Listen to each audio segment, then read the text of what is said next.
हमें इसका नशा भी है। लेकिन अगर हमने फरिश्ता बनना है, क्योंकि फरिश्ता बनने के बाद ही हम संपूर्ण होकर देवता बनेंगे। और आज बाबा ने ये भी कह दिया है कि इस पढ़ाई के पीरियड के अंदर अंदर हमने जो प्राप्ति कर ली वो हमारी आधार पर हमको आगे प्राप्ति होनी है, हमें सावधानी मिलेगी। तो कितना इम्पोर्टेंट अवसर है। तो अगर हम फरिश्ता के संस्कार धारण करेंगे तभी हम फरिश्ता बनेंगे। चित्र तो हमारे सामने आ गया, हम ये ब्राह्मण बैठे हैं और फरिश्ता हमारे ब्रह्मा बाबा भी फरिश्ता हैं। अब इस गैप को हमें पूरा करना है। तो अगर हम ब्राह्मण बनते ही चलते रहेंगे हम तो ब्राह्मण ही रह जाएंगे। तो जैसे कोई बच्चा स्कूल से कॉलेज में जाता है तो स्कूल की बात और होती है, अब कॉलेज में दूसरी पढ़ाई होती है, दूसरे साथी होते हैं। अब अगर हमें ब्राह्मण से फरिश्ता बनना है तो हमें फरिश्ता के संस्कार चाहिए। इसका अर्थ क्या हुआ कि हम फरिश्ता रूप धारण करके ब्राह्मण जीवन बिताएं। तो इतनी मोटी बात अगर हम याद कर लें कि नीचे से ऊपर जाना तो मुश्किल होता है, मेहनत लगती है, क्योंकि नीचे वाली चीज नीचे खींच लेती है। लेकिन ऊपर से नीचे आने वाले को सदा पता रहता है कि मेरा स्थान ऊपर है, मैं काम काज के लिए नीचे आया। जैसे पंछी होता है, अब पंछी के तो पर होते हैं, पंछी धरती पर भी घर बनाते हैं, लेकिन वो पेड़ों पर रहते हैं। जब उनको दाना वगैरह चुगना होता है तो नीचे आते हैं। पर पंछी कभी नहीं भूलता कि मैं पंछी, और इधर उधर देखता रहता है दाना चुगते वक्त भी कि मेरे को कोई खतरा तो नहीं, तो मेरे को यहीं बांध के तो नहीं रख लेगा। इसलिए ब्राह्मण से फरिश्ता के लिए अगर हम फरिश्ता से ब्राह्मण ये प्रैक्टिस करें। बाबा ने कहा है आप अपना सूक्ष्म शरीर धारण कर सकते हो। बाबा ने हमें पूरा सूक्ष्म लोक बना के दिया है, अव्यक्त लोक। ये अव्यक्त लोक सतयुग में नहीं होता, किसी के लिए भी नहीं होता। ये बाबा ने कहा हुआ है कि सूक्ष्म लोक मैंने ब्राह्मणों के लिए रखा है। इसीलिए हमारे सिंबल ब्रह्मा विष्णु शंकर वहाँ पर है। तो शिव बाबा कहते हैं अब तो ब्रह्मा बाबा स्वयं और सारी आत्माओं ने पुनर्जन्म ले लिया, लेकिन ब्रह्मा बाबा स्वयं उस सूक्ष्म रूप में है और कहते हैं कि मैं हर बच्चे को, मैं तो शरीरधारी था, शिव बाबा तो है ही, अब तो कंबाइन है, हर बच्चे को हर समय पूरी मदद करने की ऑफर करता हूँ। जब भी बच्चा फील करे मैं अकेला हूँ, मेरे संस्कार हैं, मेरे से नहीं होता, तो बाबा के प्रेम में खो जाओ। तो बाबा कहता है प्रेम ऐसी चीज है, कहते हैं प्रेम पत्थर को पिघला देता है, तो क्या प्रेम हमारे पत्थर जैसे संस्कारों को नहीं पिघला सकता? जिसको हम कहते हैं मेरे संस्कार कोई भी हो, आलस का संस्कार हो, ज़्यादा बोलने का संस्कार हो, झरमुई का संस्कार हो। आप देखेंगे दुनिया में भी कोई व्यक्ति वृद्ध अवस्था को पाता जाता है, उसकी लाइफ में चेंज आती जाती है। जब वो युवा होता है उसको रंग बिरंगे कपड़े, सैर करना, घूमना, तेजी से बोलना बहुत शौक होता है। जैसे जैसे वो वानप्रस्थी होता जाता है, वो ठहरता जाता है, बहुत ज़्यादा हलचल नहीं आती। ऐसे बाबा कहते हैं कि मैं तुम बच्चों को सूक्ष्म लोक में, जिसको हम वानप्रस्थ भी कह सकते हैं, ले जाता हूँ। तो वहाँ हम वहाँ रहकर वहाँ के संस्कार धारण करके हम धरती पर आए। सबसे बड़ा जो माया का अटैक है वो आलस्य के द्वारा होता है।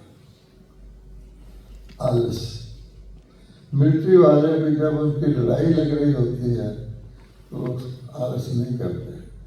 आग बुझाने वाले भी कभी आग लगी हो तो रात का टाइम भी हो तो आलस नहीं करते। हम भी जब हमें कोई इमरजेंसी होती है हम आलस नहीं करते। आलस एक धोखा है।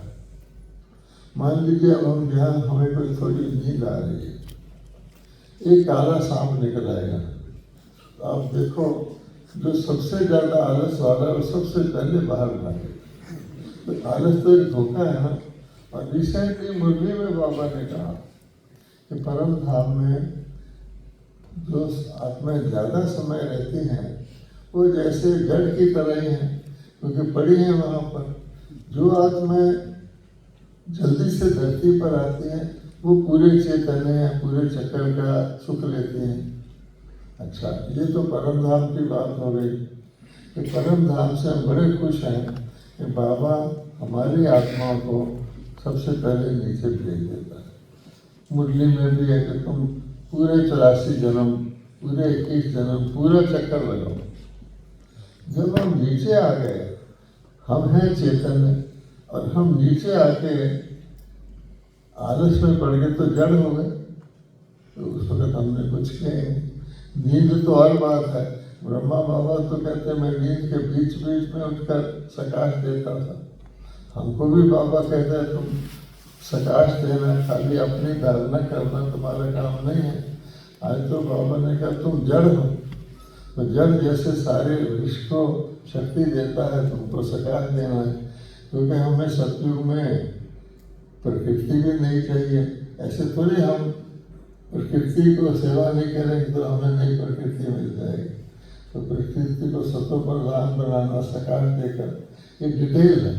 लेकिन कहने का भाव यह है यहाँ आकर, और वो भी संगम युग में, 1 मिनट उसका 1 वर्ष के बराबर है, वहाँ हम आलस कर रहे हैं। ये तो सबसे खराब। फिर अलबेला बंद कर लें, अपने आप से स्लोगन बना के, जैसे बाबा ने कहा अपने आप को तुम स्लोगन बना के मेरे संस्कार है, मेरा स्वभाव है। तो बाबा ने पुरुषार्थ का भी अर्थ बताया हुआ है। आज स्वभाव का भी अर्थ बताया है। शुभ भाव ही होता है। तो शुभ भाव को स्वभाव कहना है, तो मेरी नेचर है दुख देने का स्वभाव। तो बाबा ने फाइनली कह दिया कि बिल्कुल आत्मा तमो प्रधान हो, कैसी भी हो। हमको खासतौर पर ब्राह्मणों के बीच में ऐसी आत्मा हो तो हमको बाबा ने कहा इसको देखना है कि ये भी बाबा की सिलेक्ट की हुई आत्मा है। कुछ भी कर रही हो, ये भी फोटो में कोई आत्मा है, तुमने उस एंगल से देखना है, वो कुछ भी करे। अर्थात हमें इस आलस अलबेलेपन से निकल कर तुरंत संपन्नता और संपूर्णता में रहकर उसके प्रैक्टिस करने के लिए बाबा कहते हैं। तो हमारी भट्टी तो वास्तव में रोज ही है, और भट्टी में अनंत में ही भट्टी है। बाबा साथ साथ कहता है कि जितना आप श्रीमत का, नियमों का, मर्यादाओं का पालन करोगे उससे आपको एक खुशी पैदा होगी। और याद की यात्रा करोगे तो तुम्हारी खुशी बढ़ती जाएगी, हल्कापन बढ़ता ही जाएगा। और वो लगातार बढ़ना चाहिए, बीच में पंचर नहीं होना चाहिए। तो हम कोशिश करते हैं तो बढ़ता है, बीच में जैसे सांप और सीढ़ी वाला लूडो होता है, हम मेहनत करते हैं, ज़्यादा पुरुषार्थ करते हैं तो सीढ़ी चढ़ के ऊपर चले जाते हैं। पर कहीं ना कहीं ये जो है घृणा का सांप है, ईर्ष्या का सांप है, अवगुण देखने का। हमारी आँख तो अवगुण वाले में भी गुण देखने की है, बाबा ने कहा। तो हम कहते हैं सी नो इवल।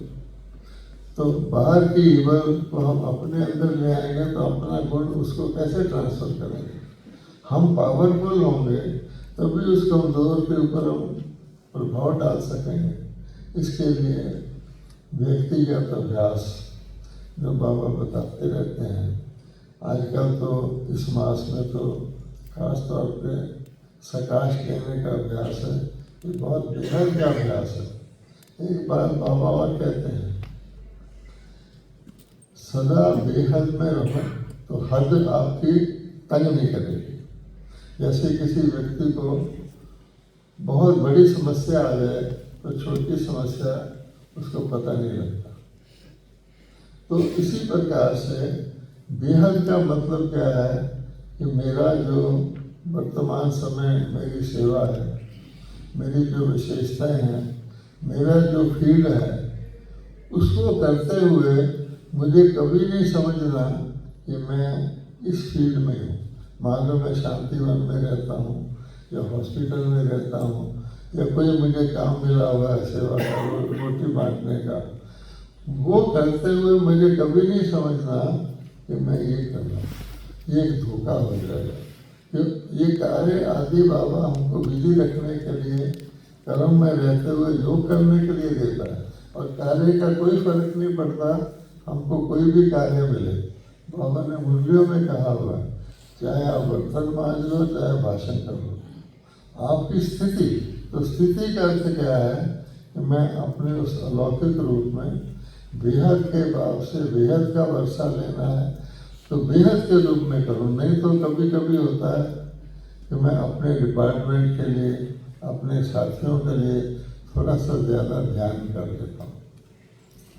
वो स्वाभाविक तौर पे करें तो और है, लेकिन बेहद की दृष्टि को छोड़ करके करेंगे वो भी आपके लिए लिमिटेशन हो जाएगी। इसलिए रोज की मूर्ति में इतना हमारी धारणा के लिए होता है, अगर हम उसको एक दिन का शाम तक भी उसको पूरा कर लें तो बहुत अच्छा। और फिर बाबा ने हमको एक बहुत अच्छी विधि बताई हुई है कि अगर तुमने अपना खाता जमा करने से, दुखों का खाता, सजाओं का खाता बचना है, तो रात को सोने से पहले पक्का एक बाबा जैसे कहते मेरे सामने आकर के तुमने क्षमा मांग ली या उसको माफ करवा दिया, सोने से पहले 10 मिनट अगर हम अपने सारे दिन का कुछ भी हुआ हो, बच्चे हैं, बाबा के आगे रख देंगे तो ये गारंटी है अगले दिन अमृत वेले आप बिल्कुल रिलैक्स लेट की तरह बहुत शुद्ध भाव से हल्के होकर बाबा आपको उठाएगा और आपको बहुत खुशी होगी। और बाबा कहता है ये करते रहोगे तो आप धर्मराज से बच सकते हो। रोज का रोज अपना खाता बाबा को दिया, बाबा उसमें शक्ति भी भरेगा, हमारे अंदर रियलाइजेशन भी लाएगा। इसी प्रकार से अमृत वेला है। बाबा कहते हैं मैंने फिक्स किया हुआ, कुछ ना करो, मैं बाप हूँ। अब मैंने सिर्फ कह दिया कि बच्चे अमृत वेले मेरे पास आ जाया करो, बाकी मेरा काम है। जैसे कोई गेस्ट किसी के घर जाता है तो उसका काम होता है गेस्ट को कैसे ठीक करना। तो बाबा कहते हैं इतना भी अगर हम खास तौर पर बाबा के सरेंडर बच्चे जो दूसरों की सेवा करते हैं उसके हमारे नंबर मिलते हैं, लेकिन उसमें भी बाबा कहता है साधारणता होती है, एक अलर्ट होकर खुशी से करते हैं कोई भी काम। तो पहले तो बाबा कहते हैं मेरे को याद भी साधारण न करो। बार बार बाबा कहता है कि साधारण याद करना, मैं साधारण नहीं हूँ, मेरी से प्राप्ति भी साधारण नहीं होगी अगर साधारण याद करोगे। जो हूँ, जिस रूप का हूँ उस रूप से, और अपने को भी मैं जो हूँ जिस रूप का उस रूप से हमको याद करना है। ये बहुत गहरी बात है। ब्रह्मा बाबा स्वयं भी इसी अभ्यास में, पहला अभ्यास क्या था, मैं आत्मा हूँ, मैं आत्मा हूँ, मैं आत्मा हूँ।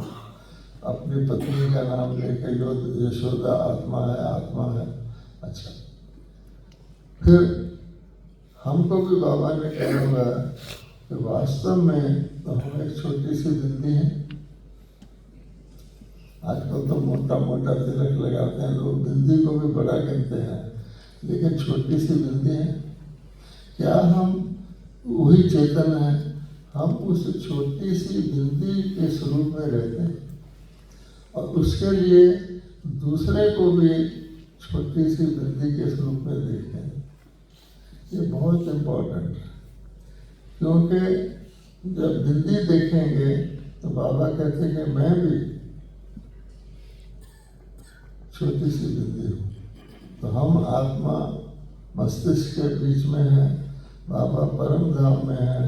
अगर हमने बाबा को याद करना है तो बिंदु को बिंदु रूप में याद करना। अब आप देखिए कि बिंदु में तो सब कुछ समा जाता है। अभी ताजा मुरली में बाबा ने एक और तरीका बताया कि जब हम शरीर छोड़ते हैं, उस शरीर छोड़ने के बाद हमारी क्या स्थिति होती है? हम आत्मा बन जाते हैं।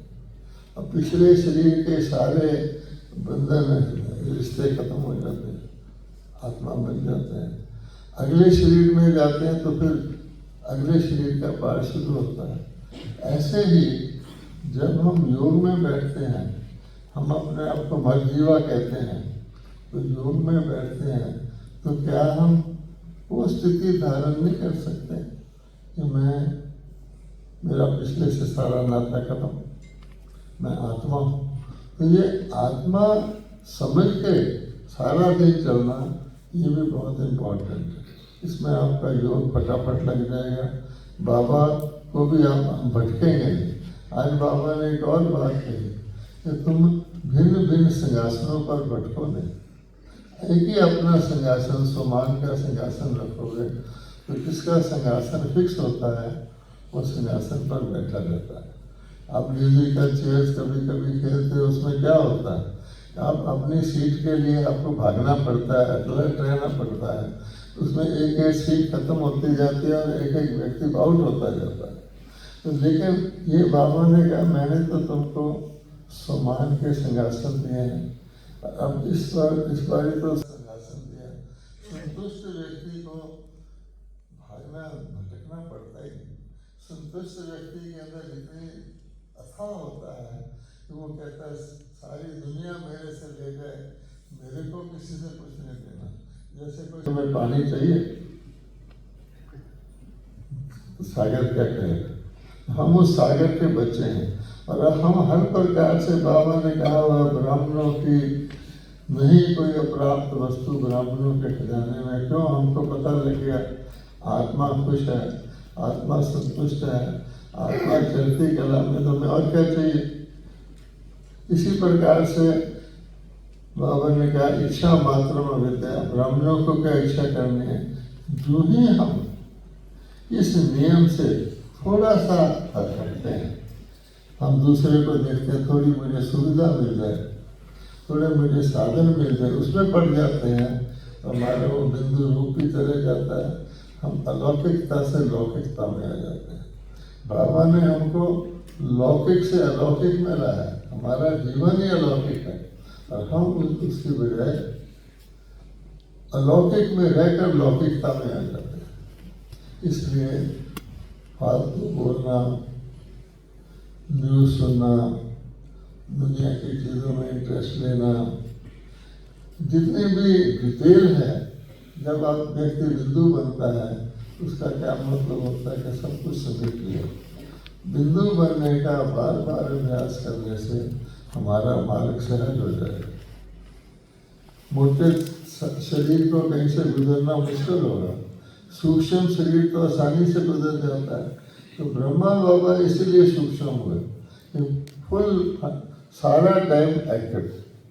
इसलिए हम उसको धारण करने के लिए अगर हम ब्राह्मण से फरिश्ता बन जाएंगे तो ऊपर से नीचे आना आसान है। जैसे ब्रह्मा बाबा कहते हैं कि मैं और शिव बाबा ऊपर से नीचे आते हैं, शिव बाबा भी ऊपर से नीचे आता है।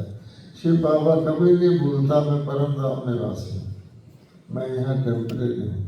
अभी बाप दादा भी कभी नहीं भूलते हम इस लोक के निवासी हैं। कहते हैं आपकी इस दुनिया में, आपकी इस दुनिया में छिपकली मच्छर, ऐसे बाबा बोलता है।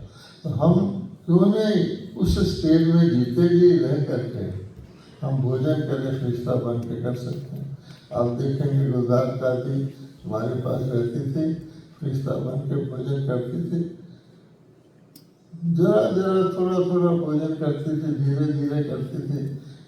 बहनें कहती थी दादी थोड़ा अच्छा अच्छा, तो इतनी संतुष्टता से लोग जाकर देखें